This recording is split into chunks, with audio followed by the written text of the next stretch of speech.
Bien-aimés frères et sœurs, vous connaîtrez la vérité et la vérité vous affranchira. Ça, c'est pas moi qui le dis, c'est la Bible qui le dit. Mais moi, je vous dis mieux. Vous connaîtrez la vérité historique, notamment celle de vos ancêtres kémites, et vous aurez une vision globale de ce que c'est que la vraie souveraineté politique. J'ajoute, vous reviendrez à la spiritualité africaine ancestrale et vous comprendrez les enjeux de l'indépendance économique. Et pour terminer, vous accepterez votre identité culturelle kémite et vous obtiendrez deux choses. La première, c'est la paix. La seconde, c'est le développement, à une condition. L'unité de toute l'Afrique noire, l'unité de tous les Noirs du monde entier.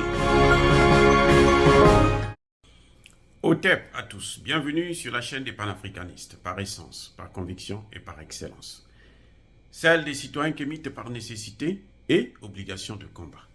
Nous sommes une chaîne qui n'est guidée que par nos ancêtres et rien que par les ancêtres qui appartiennent à l'égrégore du monde noir. Par conséquent, nous ne croyons en aucun Dieu venu de l'étranger. Toutefois, cette vidéo n'est aucunement destinée à inciter à la haine ou à la violence, car nous menons un combat qui est d'abord et avant tout spirituel, intellectuel et démocratique. Ensuite, il est politique, géopolitique et géostratégique. Contre l'impérialisme, le colonialisme, le néocolonialisme et l'endocoloniat, qui sont tous des crimes contre l'humanité. Nous menons ce combat sur la base du principe fondamental que nous avons hérité de nos ancêtres kémites, qui est celui de la Mahat, c'est-à-dire solidarité, vérité et justice.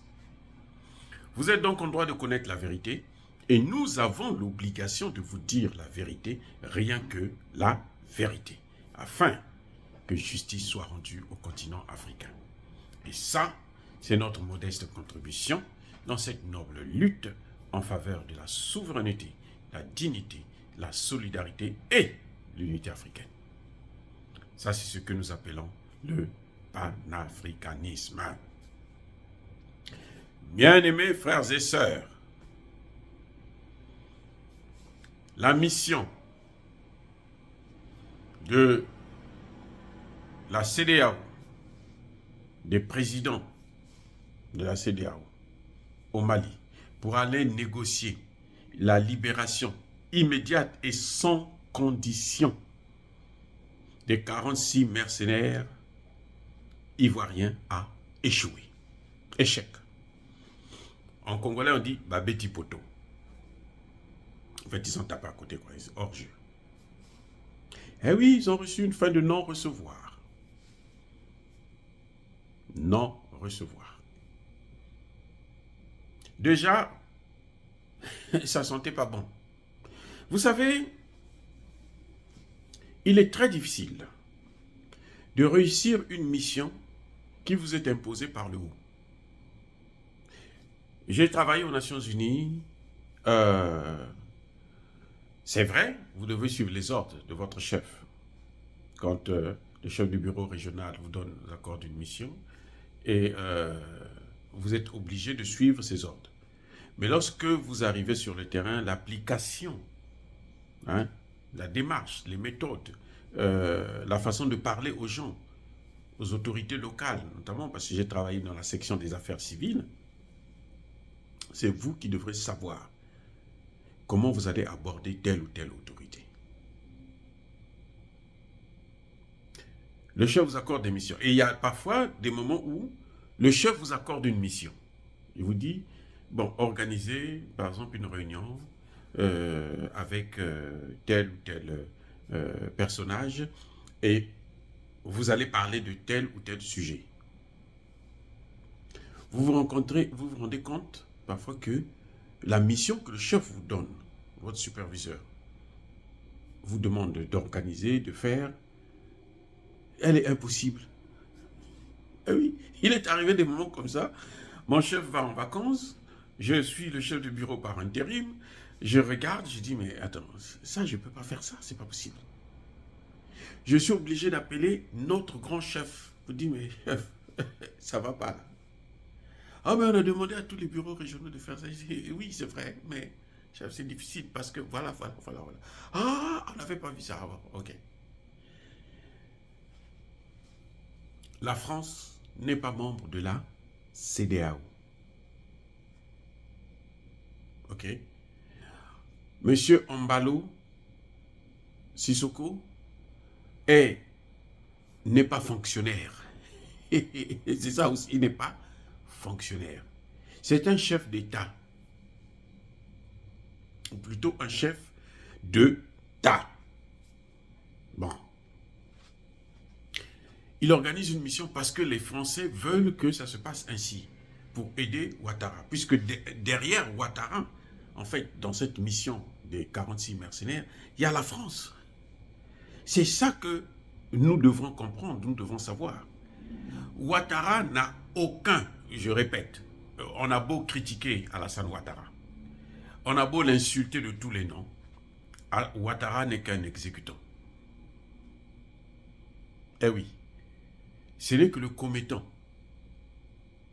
Mais le donneur d'ordre, c'est la France. Celui qui a tout intérêt à déstabiliser le Mali, c'est la France.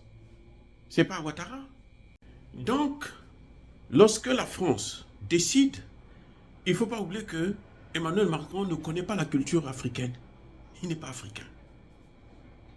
Emmanuel Macron ne connaît pas la culture africaine. Emmanuel Macron demande à Embalo d'envoyer une mission au Mali. Et il choisit les personnalités qui doivent intervenir. Le président Faure Gnassingbé du Togo, le président sénégalais Macky Sall et le président Nana Akufo. Très bien. Vous savez quoi? Macky Sall refuse de partir. Macky Sall choisit un autre président. Ça sent déjà mauvais. C'est que ça ne va pas. Il y a quelque chose qui ne va pas. Mais n'oublions pas que Macky Sall était déjà parti au Mali. Donc Macky Sall connaît bien le dossier, même si il fait exprès en venant à la réunion de la CEDEAO et puis prendre des sanctions. Il sait que ces sanctions-là, ça ne peut pas se justifier que cette démarche, ce n'est pas la bonne. Faure Gnassingbé, donc, au lieu d'aller au Mali, il est au Japon. Monsieur est au Japon. En diplomatie, ce sont les signes ne trompent pas. Ils ont bien accepté la mission. Et puis, à la dernière minute, ils changent. Ça montre qu'ils ne sont pas d'accord avec ce qui est en train de se faire. C'est ça la diplomatie. Et ils sont en train de dire à Assimi Goïta de ne pas céder au chantage. C'est ça ce que ça veut dire en langage diplomatique. Celui que je trouve le plus ridicule, celui qui m'a surpris, c'est Nana Akufo. Le Gambien, bon, ce n'est pas trop grave parce que bon, c'est le paillasson de Macky Sall. Donc, ce n'est pas un problème. Mais Nana Akufo, quand même, on a cru que c'était un grand diplomate, que c'était un panafricaniste. Quand il est arrivé au pouvoir, il dit que moi, je ne suis pas là, aller m'agenouiller devant le FMI, je ne veux pas m'endetter, endetter mon pays auprès du FMI.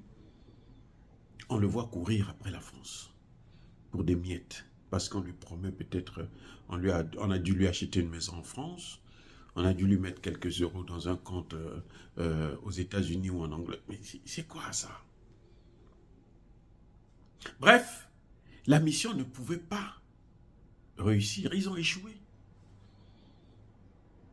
Ils ont échoué. Parce que le problème, c'est un problème qui est devenu juridique. Si j'étais ces gens-là, comme je l'ai dit dans ma précédente vidéo à ce sujet, eh ben, il fallait plutôt demander, la Côte d'Ivoire devrait demander à saisir, elle-même la Côte d'Ivoire pouvait saisir la Cour de justice de l'UEMOA, la Cour de justice de l'Union africaine ou la Cour internationale de justice. Ce serait la meilleure des choses. Mais comme Alassane Ouattara sait qu'il a tort, Il a voulu aider un pays criminel, un gangster, qui est Emmanuel Macron. Eh bien, il se retrouve dans de sales draps. C'est ça le problème. On ne peut pas traiter un problème avec les Africains dans les instances de l'ONU avec la chicotte. Comme vous avez vu la sortie du secrétaire général de l'Organisation des Nations Unies. C'est une sardine. Il n'a pas de tête. Il dit, eh bien, ce ne sont pas des mercenaires. C'est évident. Pour lui, la preuve, là, ça veut dire c'est évident. C'est évident. C'est une preuve. Oh, ça fait pitié de voir qu'un secrétaire général de l'ONU puisse être aussi ridicule que ça. Et il n'est pas passé par le dos de la cuillère, pas de diplomatie. Il se dit, bon, comme c'est du malien, c'est du noir, oh, je vais me passer pour le maître, je suis un intellectuel. Mais je vais vous dire une chose. C'est le plus mauvais des hommes politiques espagnols. Il a échoué à toutes les élections dans son pays. Et c'est un escroc. Lui, pour venir là, c'est un recyclage. Parce que vous savez, les mondialistes aiment bien recycler les idiots. Parce que les idiots, vous pouvez les manipuler facilement. Ah oui, vous pouvez les manipuler facilement. Vous savez pourquoi le professeur égyptien Boutros Ghali n'a pas fait 2 mandats? Professeur, un grand professeur de droit international, Boutros Ghali. Il n'a pas fait 2 mandats parce qu'il était trop intelligent pour les Bush et Clinton. Il était trop intelligent. C'est Madeleine Albright là, qui l'avait enlevé. Bon, elle est morte. Bon. Il était trop intelligent pour eux. Quand on disait ne sort pas ce rapport, il prend le rapport, il trouve un moyen pour faire le sortir, pour que les gens puissent savoir ce qui s'est passé exactement. Les dossiers secrets là, pour aller tuer les gens là, lui, il vous publie ça tranquillement. Et là, Bill Clinton dit non, celui-là, il ne faut pas renouveler son contrat. C'est comme ça qu'ils sont allés prendre Kofi Annan. Mais Kofi Annan, quand il y avait le génocide au Rwanda, Kofi Annan était là, haut responsable de l'Organisation des Nations Unies. On ne prend pas les gens n'importe comment. C'est pour ça qu'il a fait plusieurs mandats. On ne prend pas les gens n'importe comment dans ces institutions. Si vous voyez quelqu'un est là pendant longtemps, là, il faut se dire, il faut se poser des questions. Et l'autre, Guterres, croyait que, bon, comme ce sont des Noirs, ils ne sont pas intelligents. Je peux dire ce que je veux, je peux les manipuler. Non, ça a changé. Ça a changé. Et voilà qu'ils se sont cassés la figure. Ils veulent faire quoi? La guerre? Vous êtes sûr que ce serait avantageux pour Alassane Ouattara, qui va sortir de là vivant? Il va sortir de là avec la gloire? On va lui mettre une couronne, la couronne de la reine d'Angleterre. Bon, encore, c'est pas sa couronne, puisqu'elle avait volé ça aussi, la pauvre. Oh, l'Afrique. Ça venait d'Afrique, encore, Afrique du Sud. Là-bas, ils ont pris à quoi? Ils ont amené ça sur la tête. Bref. Mais, écoutez, c'est pas normal. Alassane Ouattara, si c'était un vrai Africain pur et dur, c'est-à-dire qui connaît la culture africaine, s'il est sage, c'est ça qui montre que Alassane Ouattara, c'est un perdu. S'il était sage, Alassane Ouattara lui-même, il prend le vol. Écoutez bien, il prend le vol. Il va à Abidjan, là. Il va voir son petit frère, son fils, là, Assimi Goïta. Il sera reçu comme on a reçu Nana Akufo, comme on a reçu le Gambien Barrow, ainsi de suite. Il sera bien reçu. Il va s'asseoir avec son petit frère, les deux seulement. Quand il va sortir de là, il va prendre l'avion avec ses militaires pour en revenir.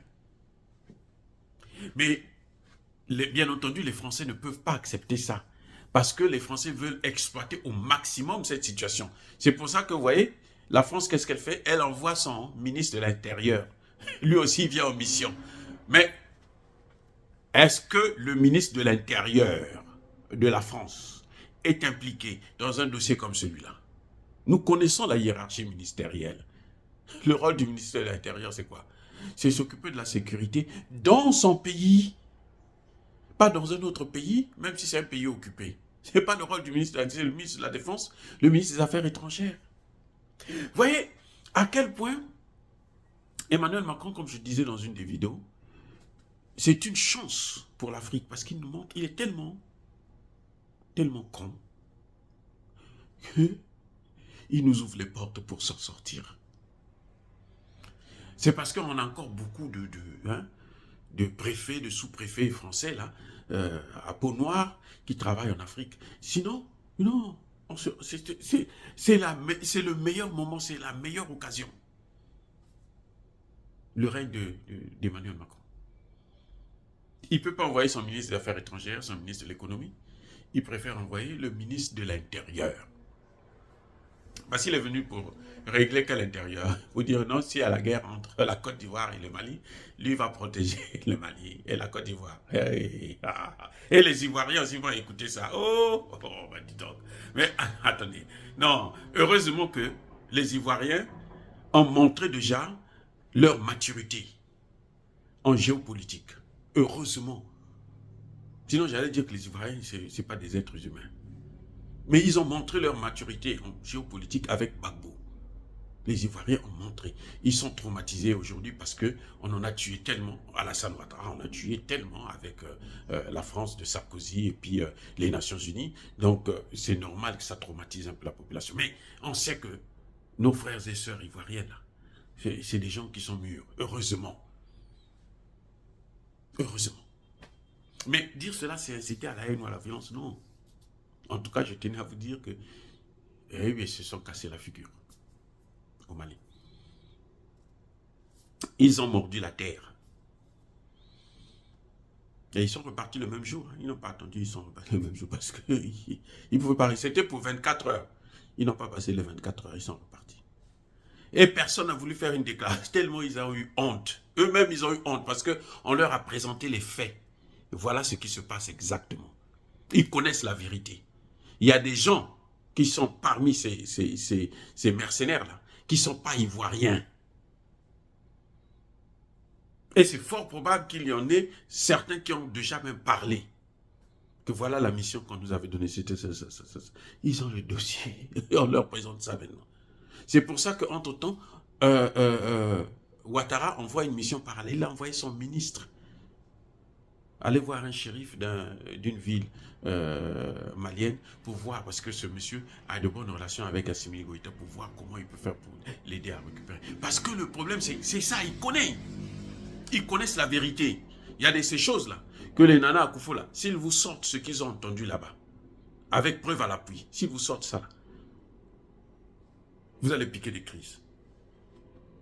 Oh, bien-aimés frères et sœurs, avant de vous quitter là, en tout cas, je persiste et je signe.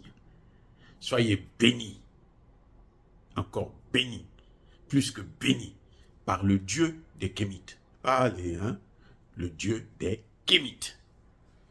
J'ai dit et j'assume.